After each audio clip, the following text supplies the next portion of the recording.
Hai guys, welcome di channel Di Edukasi. Yuk kita lanjut pembahasan di bab 4. Oke teman-teman, sebelumnya aku udah jelasin bahwa di bab 3 itu untuk menguji data regresi linear berganda dan data regresi linear sederhana, ada yang namanya uji asumsi klasik nih, uji yang paling simpel ya kita gunain. Nah, uji asumsi klasik itu ada 5, uji normal, uji multi, uji auto, uji hetero, dan uji linearitas. Sekarang kita mulai dulu dari yang pengujian normal. Uji normal itu signifikansinya atau angka dari probabilitasnya ini harus lebih besar daripada 0,05. Di sini sudah terbukti bahwa angkanya 0,07, jadi dia sudah terbukti normal.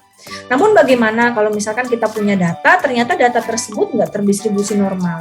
Kalau pahamnya saya, dan saya mengikuti beberapa peneliti-peneliti yang sebelumnya, dan ada beberapa buku ekonometrika ya, yang menjelaskan bahwa kalau data itu tidak normal ya belum menjadi masalah yang yang sangat berat lah gitu. Karena dia masih bisa dimaklumi, karena perbedaan data itu hadir ketika memang beda-beda objek, beda-beda kurun waktu ya.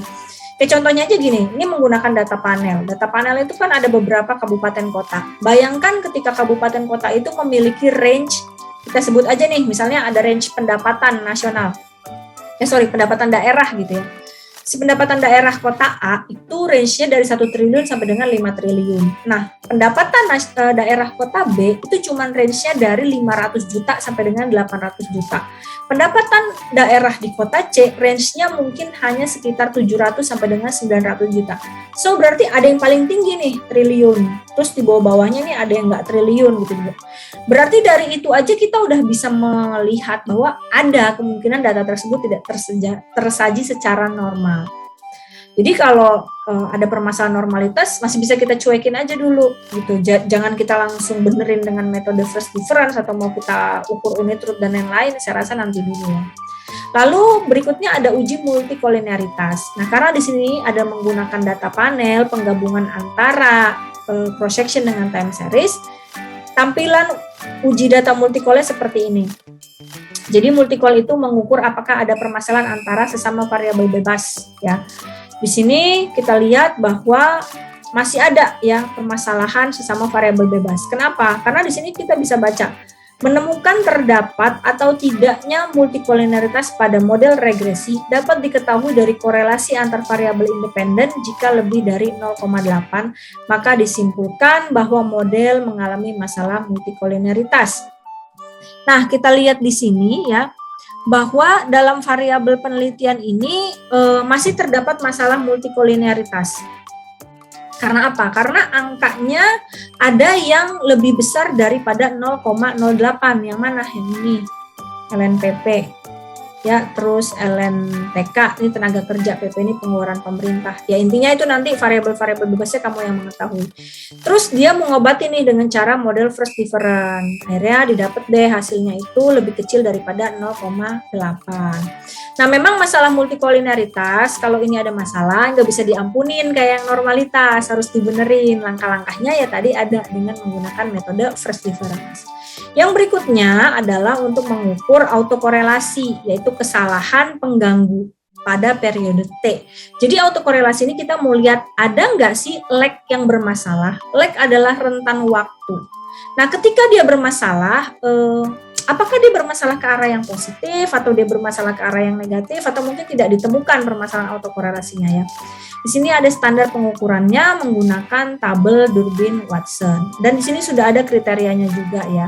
Ini juga bisa dipelajarin. Intinya si autokorelasi ini jangan sampai penelitian yang tahun sebelumnya gitu ya, data yang kamu punya di tahun sebelumnya ini dapat mempengaruhi data-data yang akan ada di tahun kedepannya dan itu berpengaruh secara tidak baik.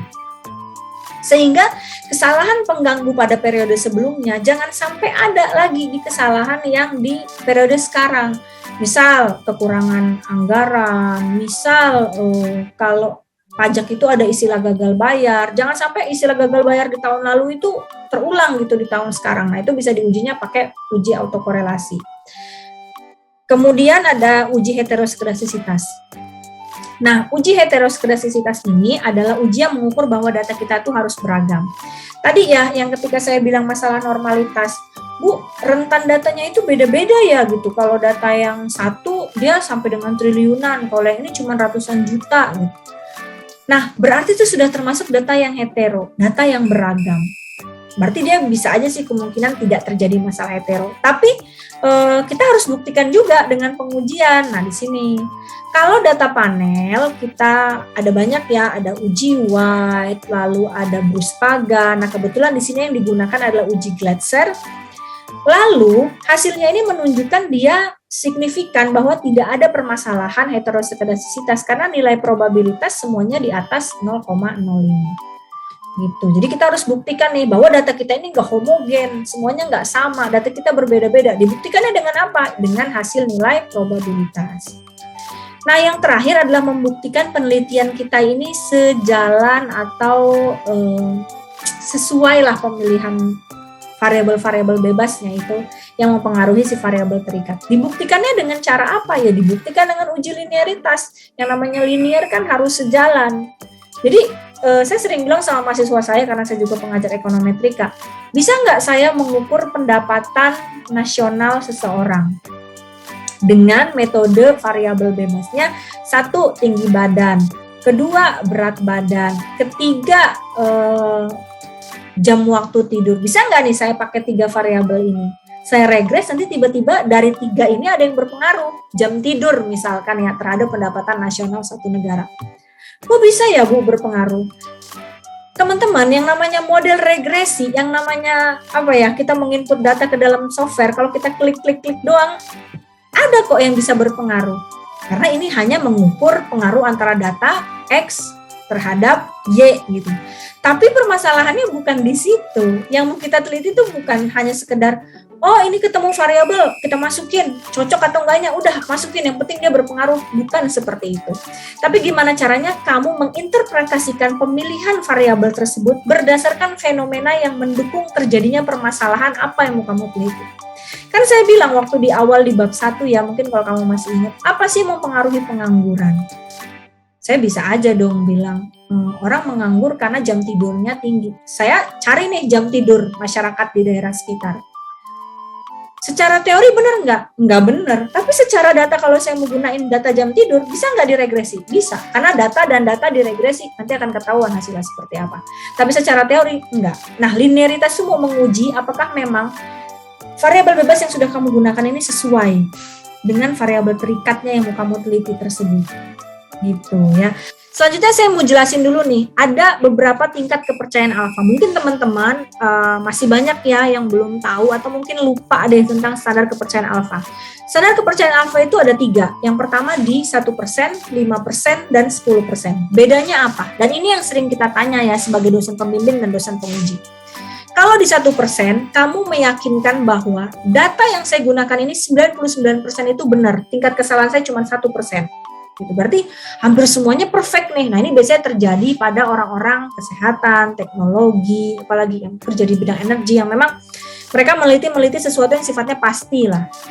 Nah, lalu ada yang kedua di tingkat 5%. Di 5% berarti saya mempercayai bahwa data yang saya gunakan ini tingkat kepercayaan atau keberhasilannya di standar 95% dan kesalahan saya adalah di 5%. 5% tingkat kesalahannya ini moderat. Dibilang salah banget juga enggak, dibilang benar semua juga enggak. Karena tadi tingkatnya adalah moderat. Dan yang terakhir adalah tingkatnya 10%. 10% bahwa tingkat kesalahan saya ada di angka 10% dan kebenaran saya ada di 90%. Saya meyakini memang masih banyak kesalahan karena tadi tingkatnya adalah 10% dan saya berharap peneliti yang selanjutnya dapat menggunakan tingkat kepercayaan alfa yang jauh lebih baik dari yang saya gunakan. Berarti kalau misalnya orang yang sebelumnya melihat, wah dia menggunakan 10% nih, berarti saya harus menguji di tingkat 5%. Apakah ada perbaikan dari hasil pengujian tersebut? Jadi sekali lagi, kalau ditanya, ngapain sih kamu menggunakan tingkat kepercayaan yang di angka 5% atau 1% dan 10%? Kamu sudah tahu ya cara jawabnya, bahwa kita harus meyakini dulu. Kalau 1% saya menganggap data saya semuanya benar. Kalau di 5% saya menganggap bahwa memang data saya ada yang salah, ada juga yang benarnya, dan memang tingkat kesalahannya di tingkat yang moderat, yaitu 5%. Dan tingkat kepercayaannya ada di 95%. Tapi kalau kamu menggunakan 10%, jawabnya gimana? Ya, saya tahu bahwa ternyata hasil penelitian saya masih banyak kesalahannya. Sehingga peneliti selanjutnya harus menggunakan tingkat kepercayaan alfa yang lebih baik dari saya. Gitu ya teman-teman. Oke, masih di tentang pembahasan. Kebetulan ini menggunakan data panel. Ada yang namanya teknik penentuan model. Saya percaya kalau kamu dari univ lain yang bukan dari afiliasi saya UPN Veteran Jakarta, kamu mempunyai teknik penulisan atau pedoman penulisan skripsi yang berbeda-beda. Saya hanya mencontohkan, kebetulan di sini kita pakai pedoman yang program ekonomis pembangunan sendiri gunakan, dan saya dari UPN Veteran Jakarta. Jadi ada yang namanya teknik penentuan model. Kalau teknik penentuan model, ingat ini sudah bab 4, hasil, udah bagian hasil teman-teman. Nggak usah kamu jelasin karena ini menggunakan data panel, terus kamu tampilin hasilnya common, fixed effect, dan random effect. No, langsung saja. Penentuan model jatuh kepada uji apa terakhir? Uji Hausman. Uji Hausman itu menguji antara fixed effect dengan random effect. Maka mana yang paling terbaik? Misal di sini menentukan bahwa yang paling terbaik adalah fixed effect. Maka hasil analisis regresi data panelnya langsung kita tampilin hasil fixed effect tersebut. Gitu. Jadi nggak usah bertele-tele kamu ngasih tahu dari common effect, fixed effect, baru random effect, terus ada uji Chow, baru terakhir uji Hausman. No, bukan seperti itu. Ingat tadi saya bilang ini di hasil, kita langsung to the point kasih tahu hasilnya apa. Kalau mau lengkap carinya di mana? Di lampiran. Oke? Nah, langsung kita mau memasuki penjelasan dari model regresi yang sudah didapat. Kalau dia berpengaruh seperti ini ya. Untuk menentukan dia berpengaruh itu ada dua cara. Pertama, dari tes statistik yang harus lebih besar daripada t-tabel. Itu sudah terbukti berpengaruh. Nah, untuk menggunakan dia berpengaruh secara signifikan atau tidak, kita menggunakan probabilitas alfa. Yaitu kalau probabilitasnya, ingat, tadi dari awal saya ngomongin di penelitian ini menggunakan 5%. Sehingga dia harus lebih kecil daripada 0,05 atau 5%. Ya. 0,05 itu adalah 5%. Sehingga IPM terbukti berpengaruh. Karena apa? Karena dia lebih kecil daripada 5% atau 0,05. So, yang jadi permasalahan adalah di sini ada TK, tenaga kerja. Ya, tenaga kerja ternyata dia jauh lebih besar daripada 0,05 atau 5% tersebut. Maka ini yang harus kita bahas di bagian analisa ekonomi. Kenapa bisa tenaga kerja ini nggak mempengaruhi tingkat pengangguran misalnya, atau si variabel terikatnya? Apakah ada permasalahan dengan penyerapan tenaga kerja? Ya, apakah jumlah tenaga kerjanya terlalu sedikit, atau tenaga kerjanya terlalu banyak, atau lapangan pekerjaan yang tidak tersedia memadai? Gitu. Nah, sekali lagi, ini kayak yang tadi nih, waktu kita ngejelasin tentang operasional variabel atau data-data operasional ya dalam penelitian. Yang tahu siapa? Yang tahu cuman kamu. Kamu harus baca jurnal-jurnal yang berkaitan dengan tenaga kerja dan sesuai lokasi penelitiannya dengan yang kamu gunakan. Gitu teman-teman. Jadi nggak sembarangan saya cuma bilang, oh tenaga kerja tidak berpengaruh terhadap variabel Y, udah sampai di situ doang. Berdasarkan penelitian Abdul misalnya. Ya nggak bisa. Kan penelitian Abdul itu tahun berapa, daerahnya daerah apa. Kita mungkin bisa samakan, kita mungkin bisa gunakan permasalahannya, tapi harus dibahas juga di penelitian yang kita sekarang. Contoh, menurut penelitian Abdul, tenaga kerja tidak berpengaruh terhadap variabel Y karena penyerapan tenaga kerja tidak maksimal. Titik, kamu sampai di situ doang. Itu yang sering kita bilang salah pada saat ujian skripsi. Sehingga kita akan minta dia, sekarang kamu jelasin berdasarkan data nyata, apakah benar penyerapan itu tidak mempengaruhi variabel Y-nya. Apakah jumlah penyerapan tenaga kerjanya terlalu minim? Buktikan dengan data. Biasa mahasiswa kalau nggak siap, ya udah gelagapan. Akhirnya nilai sidangnya nggak bisa mendapatkan nilai yang maksimal atau memuaskan di nilai A, ya, yaitu nilai yang terbaik. Oke, selanjutnya saya akan jelasin tentang uji hipotesis dan analisisnya ya. Nah, di uji hipotesis ini ada uji T ya, di mana membuktikan nilai T statistik harus lebih besar daripada T-tabel. Tadi barusan saya bahas ya di model regresi. Nah, ini T statistik dan nilai probabilitas, bisa juga langsung kamu cantumin di sini ada T-tabelnya, atau di sini dia sudah note T-tabelnya sebesar 1,98. Cara mencari T-tabel ada di rumus tabel T, ada bukunya sendiri, di buku statistik biasanya ada, atau menggunakan rumus Excel sama dengan TINV, terus masukin angka probabilitas, masukin jumlah observer, dikurangin dengan jumlah variabel bebas, tutup kurung, terus kita dapat deh gitu kan. Ada kok nanti petunjuknya di uji asumsi klasik yang saya sudah pernah buat tuh di video saya ya tentang menjelaskan uji asumsi klasik tersebut. Sekarang saya mau jelasinnya tentang yang uji T, karena ini membahas tentang pembahasan deskripsi. Nah, kalau dia terbukti berpengaruh, ya, berarti kan T kita diterima nih hipotesisnya. Masih ingat kan waktu di bab 2 kamu mempunyai hipotesis yang saya bilang kalimatnya X1 diduga berpengaruh terhadap Y, X2 diduga berpengaruh terhadap Y, dan segala macamnya ya. Maka kita harus buktikan di sini. Dia pasti buat IPM ini sebagai hipotesis pertama yang diduga berpengaruh terhadap variabel terikatnya. Maka kita akan menyatakan di akhirnya hipotesis 1 atau K1 dinyatakan diterima. Nah, kalau dia tidak berpengaruh seperti tadi variabel TK gitu ya, dia terbukti tidak berpengaruh, maksud saya seperti itu ya. Terbukti tidak berpengaruh berarti kita tinggal bilang bahwa hipotesis 2-nya ditolak gitu. Jadi kalau memang terbukti sesuai dengan apa yang kamu duga, kita sampaikan bahwa hipotesis tersebut diterima, tapi kalau tidak sesuai sama apa yang kamu duga di awal di penulisan bab 2, kita tulisnya hipotesisnya ditolak gitu. Jadi kalau uji T ini untuk melihat uji pengaruh. Nah, berikutnya adalah uji F. Uji F ini untuk membuktikan model kamu layak atau tidak sih digunakan. Sebenarnya secara asumsi klasik tadi sudah dites sama yang namanya uji linearitas. Tapi yang namanya uji hipotesis perlu kita uji kelayakan model, yaitu uji F. Nah, uji F harus nilainya probabilitasnya di bawah tingkat kepercayaan atau tingkat alfa yang kamu gunakan. Karena di penelitian ini menggunakannya 5%, berarti nilai probabilitas F statistiknya harus di bawah 5% atau di bawah 0,05. Baru kita bilang nih modelnya terbukti berpengaruh. Lalu yang terakhir adalah melihat uji R-square atau ada adjusted R-square. Kebetulan sekali lagi saya bilang di afiliasi saya, Ekonomi Pembangunan UPN Veteran Jakarta, kita memasukkan R-square dan adjusted R-square. Ada banyak pihak yang bilang bahwa ketika kamu sudah masukkan R-square, tidak masukkan adjusted R-square. Tapi ada juga yang bilang perlu dimasukkan adjusted R-square sebagai rujukan peneliti yang berikutnya mau meneliti. Nah, kita mulai dari yang R-square dulu. R-square ini menandakan seberapa besar pengaruh variabel bebas secara bersamaan terhadap variabel terikat. Ingat, secara bersamaan. Berarti ketika ada yang berubah variabel bebasnya, satu aja komponen variabel bebas yang berubah, maka variabel bebas yang lain akan terpengaruh dan itu juga akan mempengaruhi variabel terikat. Nah, kalau yang adjusted R-square, kita akan melihat kelayakan model. Model saya ini layak nggak diteruskan sama peneliti yang sebelumnya? Kan sering ya, misalnya ada kakak tingkat yang meneliti tentang faktor-faktor yang mempengaruhi pengangguran gitu. Terus ada tingkatnya juga ada yang meneliti, saya pengen nerusin deh apa yang dia teliti, tapi beda wilayah atau saya tambah tahun deh. Kita harus merujuk dulu, peneliti itu sudah menguji belum adjusted R-square-nya?